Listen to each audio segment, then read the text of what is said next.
തിരുവനന്തപുരം കാട്ടാക്കടയിൽ കുത്തിവെപ്പിന് പിന്നാലെ 2.5 വയസ്സുകാരി മരിച്ചതിൽ മമൽ ആശുപത്രി അധികൃതരുടെ മൊഴി ഇന്ന് രേഖപ്പെടുത്തും.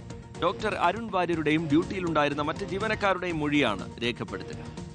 കുഞ്ഞിന്റെ പിതാവ് സിദ്ദിഖ് നൽകിയ പരാതിയിൽ അസ്വാഭാവിക മരണത്തിന് കേസെടുത്തിരുന്നു. ഗുരുതരമായ അവസ്ഥയിലാണ് കുഞ്ഞിനെ ആശുപത്രിയിൽ എത്തിച്ചതെന്നും ചികിത്സാ പിഴവ് സംഭവിച്ചിട്ടില്ലെന്നുമാണ് ആശുപത്രിയുടെ വിശദീകരണം. ഗോപാൽ ശീലാസനിൽ നൽകും വിശദാംശങ്ങൾ. ഗോപാൽ, കഴിഞ്ഞ ദിവസം ആശുപത്രി അധികൃതർക്കെതിരെ, ഡോക്ടർമാർക്കെതിരെ ഗുരുതരമായ ആരോപണങ്ങളാണ് കുട്ടിയുടെ കുടുംബം ഉന്നയിച്ചത്. അതിലിപ്പോൾ അന്വേഷണം പുരോഗമിക്കുകയാണ്. ഡോക്ടർമാരുടെ മൊഴിയെടുക്കൽ ഇന്ന് നടക്കും. അതേസമയം അങ്ങനെ ഒരു വീഴ്ച സംഭവിച്ചിട്ടില്ല എന്നാണല്ലോ ആശുപത്രി അധികൃതർ പറയുന്നത്.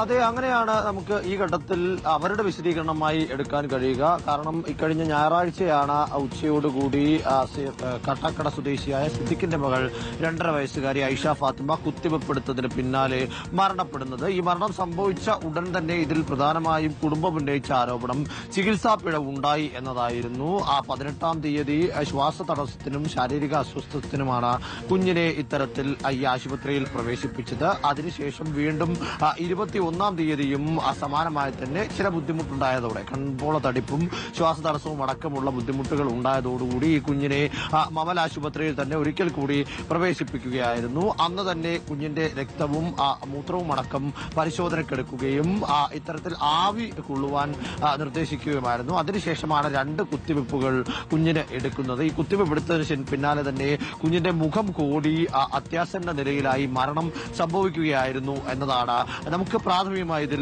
ലഭിച്ചിരിക്കുന്ന വിവരം. ചികിത്സാ പിഴവ് ആരോപണം ഉണ്ടായതിനെ തുടർന്ന് തന്നെ അസ്വാഭാവിക മരണത്തിന് കഴിഞ്ഞ ദിവസം കാട്ടാക്കട പോലീസ് കേസ് രജിസ്റ്റർ ചെയ്തിരുന്നു. അതിന്റെ തുടർ നടപടി എന്നോണമാണ് ഇന്ന് ആശുപത്രി അധികൃതരുടെ മൊഴി പോലീസ് രേഖപ്പെടുത്തുക. ഇപ്പോൾ അറിയേണ്ടതുണ്ട്, ആശുപത്രി അധികൃതർക്കെതിരെ കുടുംബം പരാതികൾ ഉന്നയിക്കുന്നുണ്ട്. അതേസമയം അങ്ങനെ സംഭവിച്ചിട്ടില്ല എന്നുള്ള വിശദീകരണം ആശുപത്രി അധികൃതരുടെ ഭാഗത്തു നിന്നും ഉണ്ടാകുന്നുണ്ട്.